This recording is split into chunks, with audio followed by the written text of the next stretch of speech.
Welcome to the module 2 of our security management series, and for this session we're going to discuss about business continuity planning, or BCP. So why BCP and DRP? In the previous module, which is risk management, we tried to plan um, potential potential threats that can harm in the organization, and we determined its probability by doing risk analysis. And from there, we were able to um, determine the correct or the appropriate security or control to eliminate or mitigate um, the risk. So that is planning, doing um, preparing for potential harm that can happen. Now, in BCP, it goes now to the end of the controls that we have set. So it says here that it's the organization's last line of defense, and it's used when all other controls have failed. It can prevent drastic events such as injury, loss of life, or failure of an organization. This means to say that you have the controls in place, but at some point, um, some inevitable event uh, happens, and these controls that you have set in place have failed. So you now initiate what we call the BCP and the DRP. Yeah. So now the relationship is you do risk management, okay, to prepare, and then in the event that these controls fail, you execute your business continuity. And these are two um, very important activities that you have to include in in your processes. And the reason why these activities are part of security management is due to the fact that both risk management and business continuity require the support of the management, because it requires both of them require money, budget, um, resource, and so on. That's why it's important that the management understands the value of both of this. So when we talk about business continuity management, we talk of three things. So in the CIA triad, we have availability, okay, and so we need to be able to have the resources available, okay, when we need it, right? And then next would be reliability. Not only that we are able to access it, but we need to be able to ensure that the contents are intact. So this has something to do with um, integrity. Uh, and at the same time, recoverability. Because when we talk about recoverability, we need to be able to rebuild um, the um, the medium that we use to store the information. At the same time, we need to ensure that this medium or media in place are ready in cases of a catastrophe. That's why these three things, or these three concepts, are very important in business continuity. So, what is the difference and relationship of business continuity planning, or BCP, and DRP? Because at times these two terms are used interchangeably. So, when we say DRP, we talk about the short term. How do we survive after this event? And when we talk about BCP, or business continuity planning, we talk about the long term. How do we ensure that the business continues after the unfortunate event. So we usually we term it as DRP is the short term, BCP is the long term. Okay. So BCP is ensuring that the business will continue to operate before, throughout, and after a disaster event is experienced. So the to continue to operate. Okay.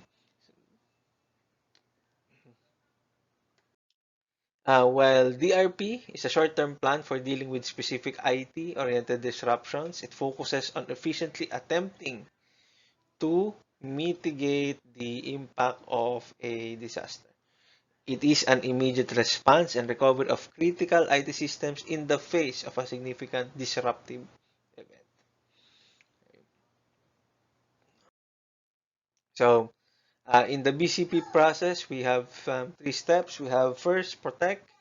You put all your controls in place, and then you sustain, and then you recover or rescue in in the event of a disaster. Okay. So you protect, sustain, and then recover, rescue. So threat agent, we discussed this in the first module. Okay, so we have natural, human, and environmental. Okay, although they in BCP it becomes more specific. If we go to human, there are three subcategories. We have intentional, unintentional, and technical terms. So when we say intentional, it's arson. Unintentional, it can be human error, technical threats such as this can be hacking. So these are your threat types of threats. And environmental pertains to information systems or data centers like um, this failure and others. Okay. So what does it say? Um, Based on statistics, those businesses that do not have a BCP will most likely close. So 40% of businesses do not reopen after a disaster, and another 25% fail within 1 year. So these are the numbers. So usually these are the numbers that you show to management to persuade them to invest on business continuity planning. Okay, what are the other causes of disaster? So it can be errors and omissions. And like here, an example would be a human error caused deadly German plane crash. Okay? Due to negligence. Natural disasters. So flood. And here, for example, this is EPC, Asia Pacific College in Makati City, during the Typhoon Ondoy. So this part here is the parking area going to the basement. So there are three basement levels in Asia Pacific College, and it got flooded. And unfortunately, the uh, during that time the generator was placed in the basement. Okay.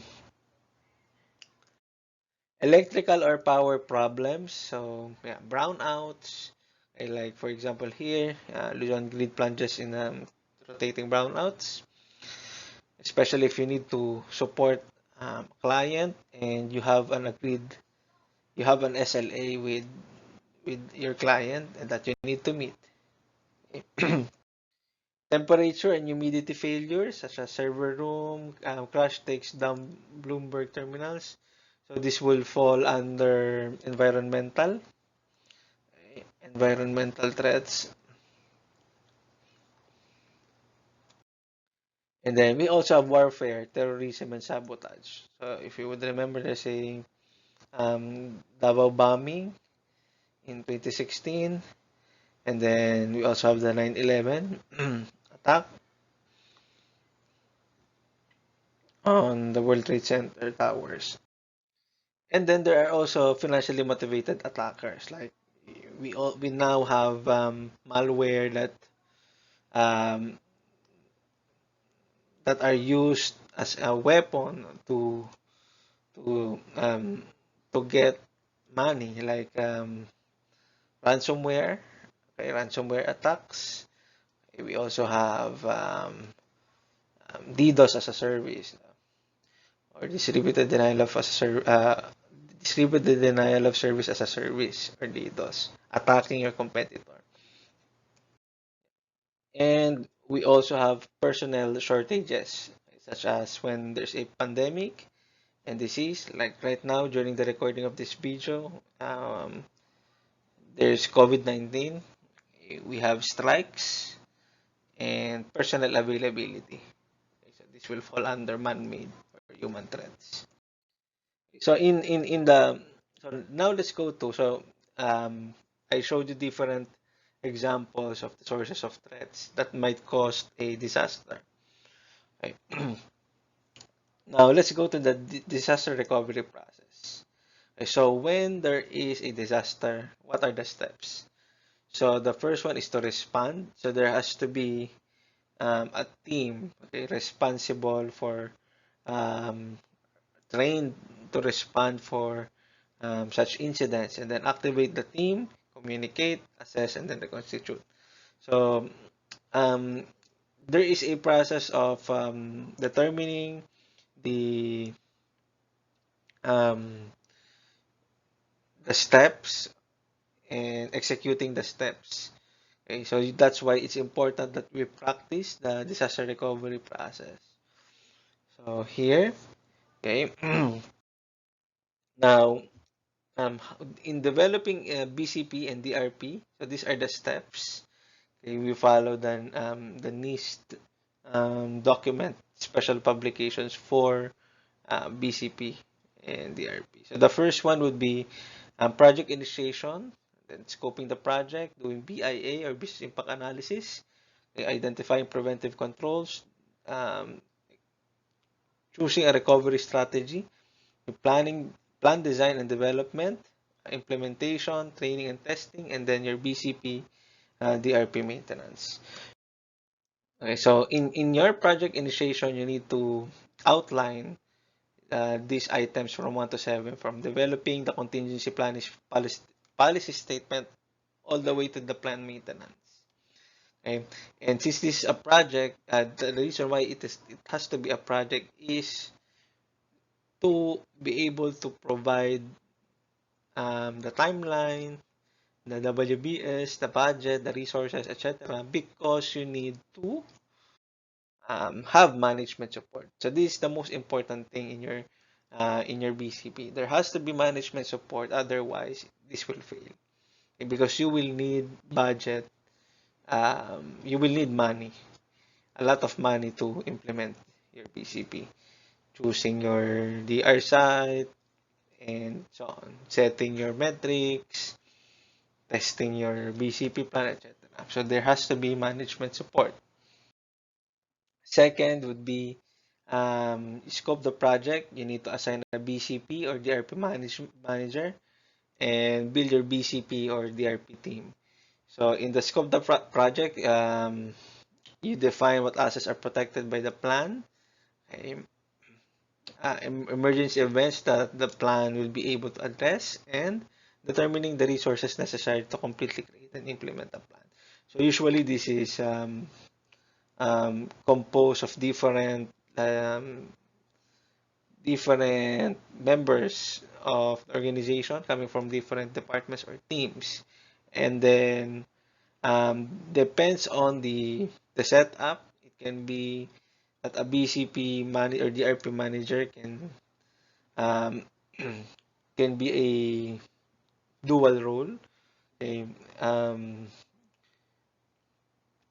because um, disasters don't happen every day. So in some organizations they will um, assign the a member of the IT department to be the BCP manager, and so on. In some cases, they have a dedicated BCP for very large organizations.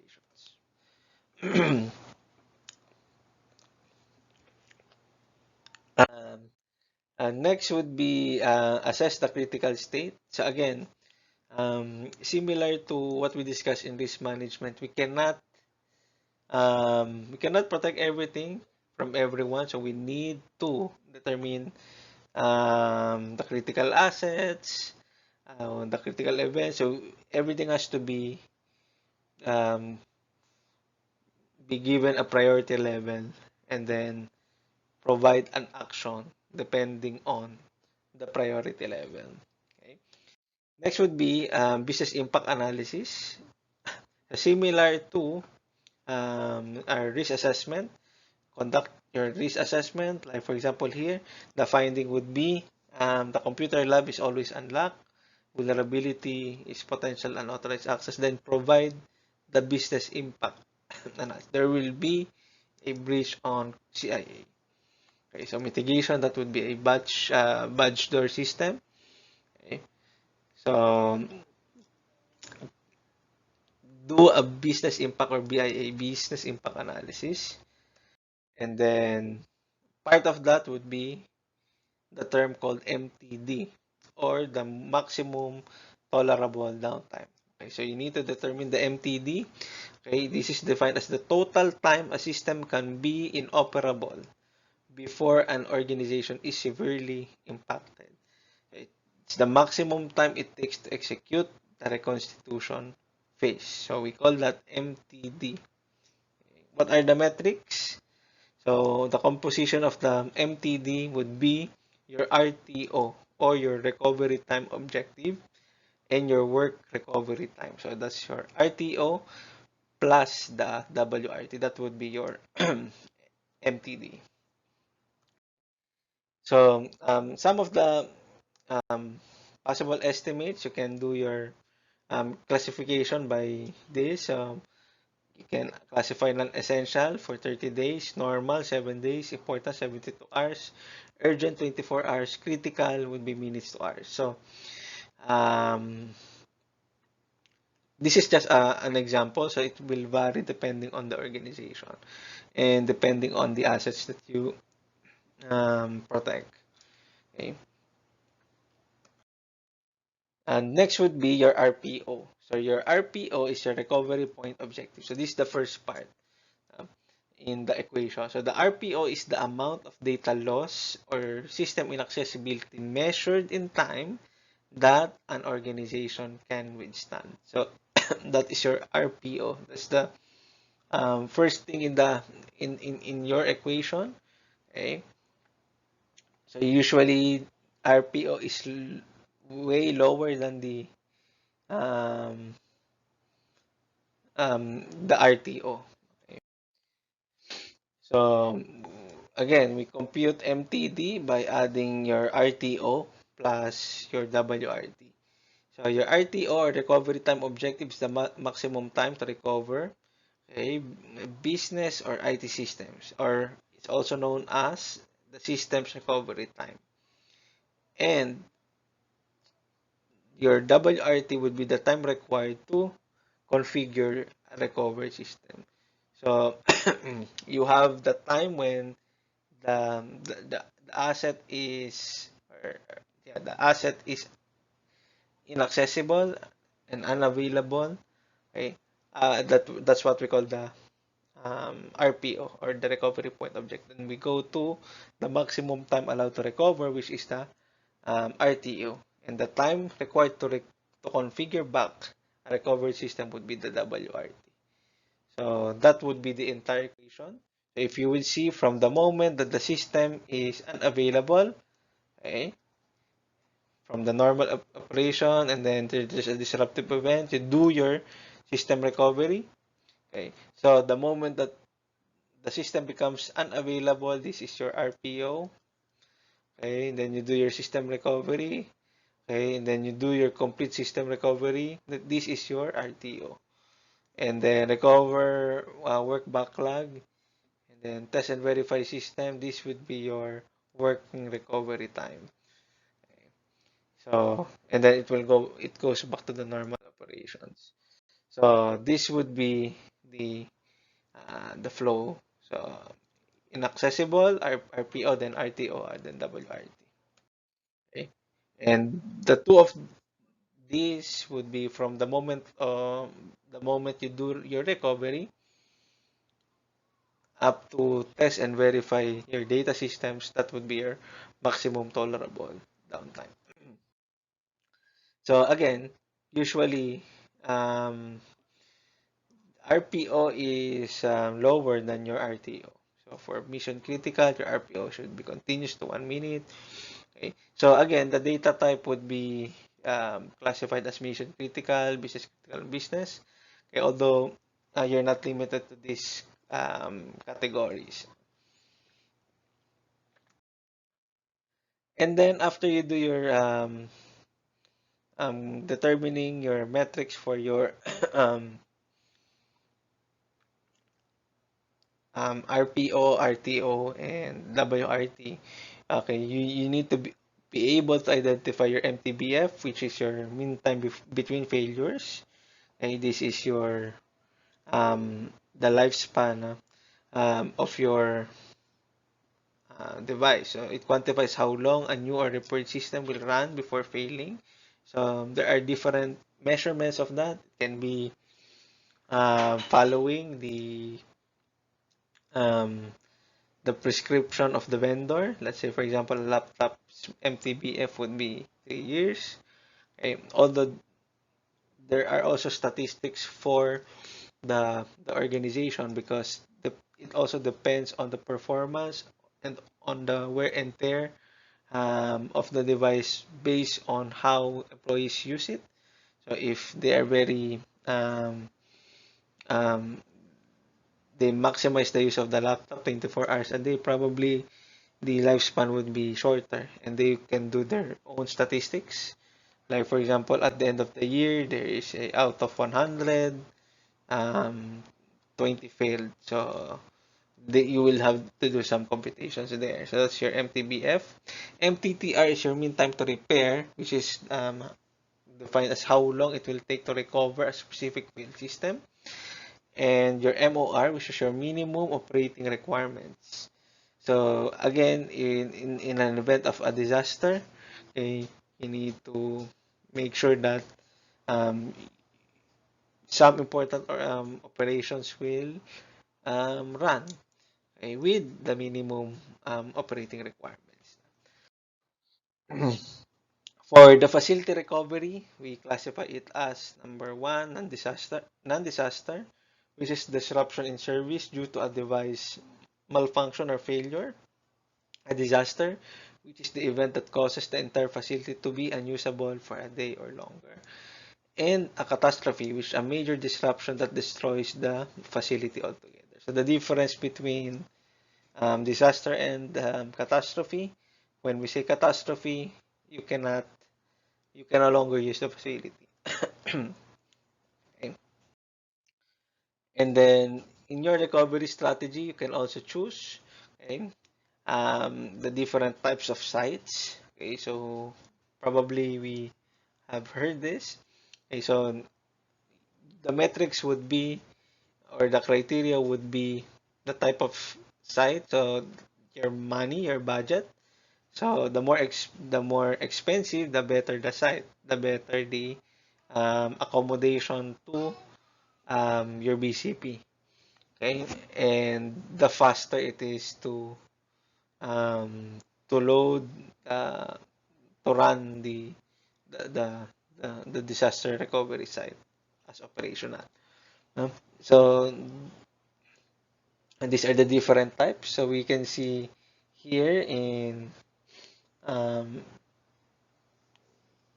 in the y-axis we have the cost to implement. Okay, so we see that redundant site is the most expensive, and obviously no BCP DRP would be the cheapest. And in your x-axis that would be your availability. Okay. So let's have um, let's go to the different types of sites. So for redundant site is the exact production duplicate of a system. So Okay, operate IT operation without loss of services.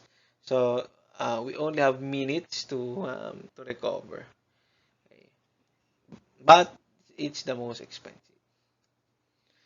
The next would be the hot site. It's very expensive, contains all the necessary hardware and critical applications. Here, we say that it takes hours to recover. And then for the warm site, this is the most commonly used. So it's the balance of cost and availability. Okay, here, um, days to recover. For cold site, is the cheapest. It takes weeks to recover. Okay, it's like a data center plus your power plus your utilities. So no specific tools, no specific devices. Okay, just the basic, and then you bring your own things, and then you plug it in, and then it will operate.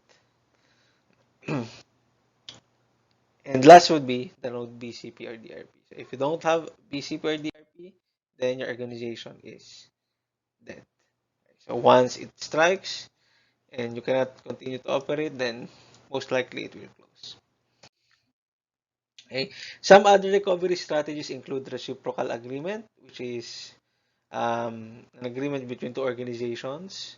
So it's probably a reciprocal agreement. So one organization will adapt or will allow their place to be the disaster recovery place or the DR site in an event that the the partner or the other organization um, suffers in a disaster.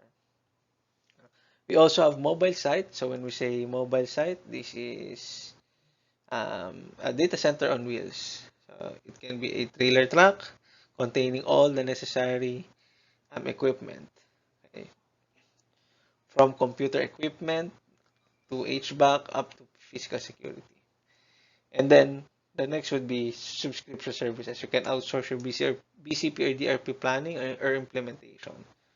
Okay. The downside of this is that a lot of other organizations will also go to subscription services because it's relatively cheaper to implement. You pay a premium at the same time you outsource, you transfer the risk.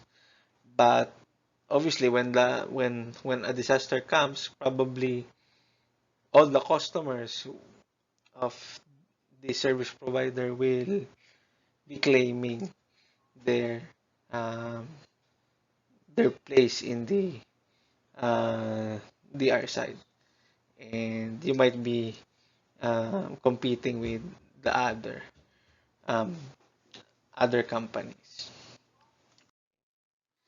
And then you do your plan, design and development.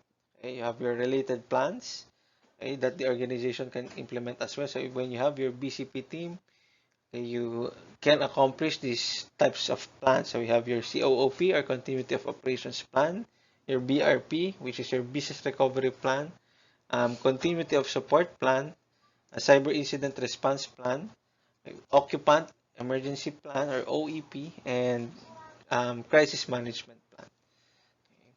So um, usually organizations would um, continuously update these plans.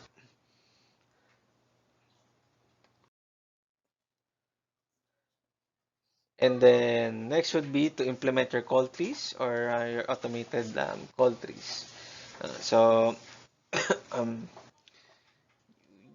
usually there's an initiator, okay, um, and the goal is to pass the information to the nodes, and then the nodes would pass to the other members of the organization to ensure that they are updated with what's happening in the organization when a disaster happens. So in this case, there's the BCP coordinator, and then he or she will call the nodes here, and then the nodes here would communicate with um, the employees. And then you also need to prepare for executive succession planning or continuity planning. So there are instances wherein there's a disaster and the decision maker is not present in the organization. So there has to be um, a way for the operations to continue, even in the absence of a key person or a decision maker. So that will fall in the continuity and succession planning. Or in an event, um, may it be unfortunate when the decision maker or the key player dies in the disaster, then the operations will still continue. So that is defined in the executive succession planning. Now we go to backups and availability, which is part of the plan, design, and development step. So there are systems requiring continuous availability where the MTD is 0, but the issue would be the MTTR or mean time to repair is greater than the MTD. So there are different techniques and ways on how to accomplish this. So backups can be hard copy. Okay. So we're still doing that. We're still doing hard copy backups, although there are a lot of mechanisms now and a lot of process that allow the organization to do electronic backups very easily. Okay, so when we say electronic backups, these are archives stored electronically and can be retrieved in case of a disruptive event. So this is more popular now, and because of the trend on the cloud and the automatic backup settings, then it's easier now to do electronic backups. Okay, so for the backup, so we have three types. The first one would be the full backup.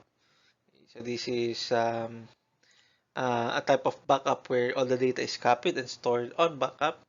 So this is very time consuming. It's bandwidth and resource intensive, but at the same time, um, we do this, but not as frequent as the other types of backups. So, and for example, you haven't done any backups yet, then obviously you have to do your full backup. The second one would be your incremental backup, where the archive data that have changed since the last full or incremental backup. So, for example, incremental. So for activities that you did, for example, on Monday. So let's say Sunday you did a full backup. Monday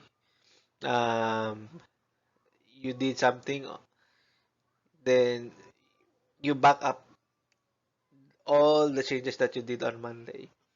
And then Tuesday, you add the Monday backup and then Tuesday. And then the Wednesday and then Thursday, etc. So that's why it's called incremental. And the last would be the differential backup. So the archive data that have changed since the last full backup. So in the differential backup, we get what we call the delta, the change that that happened during that particular day. So if in incremental, we do backups by day. Like for example, I did an incremental backup on Monday, on Tuesday. So I also did an incremental backup on Tuesday, and then I combine it. So I have a backup on Monday plus I have a backup on Tuesday. Okay. But for differential backup, we use delta. That change in Monday, okay, that change in Tuesday. Okay, so that is what we back up for the differential. There are other techniques in doing your backup, like electronic vaulting. When you do your batch process of electronically transmitting data that is to be backed up on a routine, regularly scheduled time interval. Remote journaling, wherein it contains a log of all database transactions, so you can trace back. So journals may be used to recover from a database failure. And database shadowing uses two or more identical databases that are updated simultaneously. So these are different backup techniques. Okay. For HA is uh, the acronym for high availability. Okay, so we have active, and active passive cluster. So when we say active, okay, both of the systems are online. Okay, usually this is used for load balancing.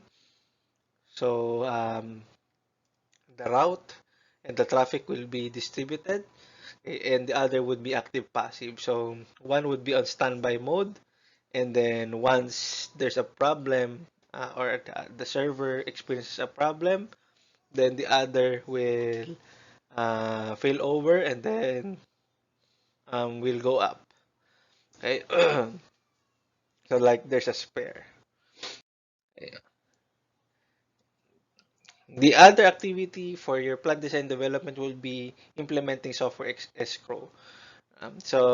When we say escrow, it's a third party. Usually for application development, okay, you allow a third party to hold the source code. Okay, it can be an insurance, it can be a third party. Okay, that in an event of a disaster, stakeholders would or can access and get hold of the source code from the escrow. Okay, and um, the next and another important thing that you need to do in your BCP would be implementation training and testing. Okay? So it's different in it's different in paper. You did everything. You ask for budget, subscribe to this and that. But the important thing here is you need to be able to simulate when a disaster happens. So from time to time, depends on the budget and um, the strategy of the organization. They might do a monthly BCP test. Some would do annually, some semi-annually. So depends on the organization. But the BCP DRP must be tested because it will never be complete.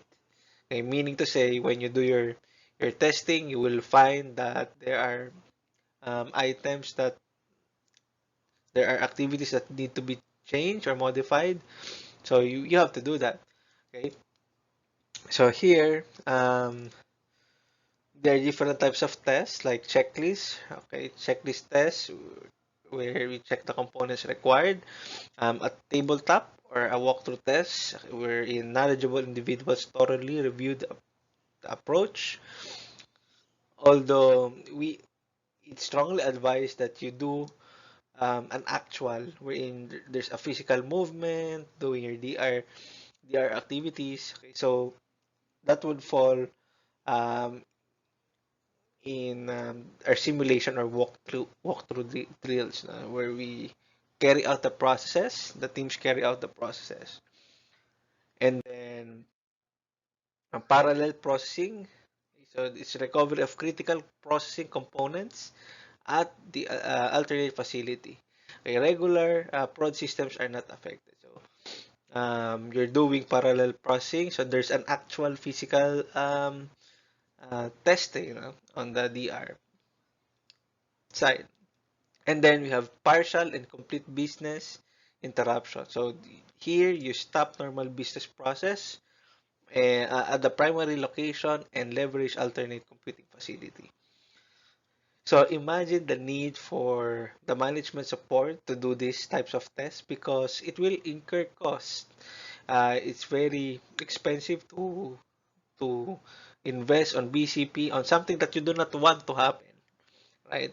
But at the same time, when you do your drills, when you do um, your BCP testing, it also will incur costs because you stop. productivity, you stop operations, you're going to enable um, the DR site, everybody has to go there, etc., then that would be costly.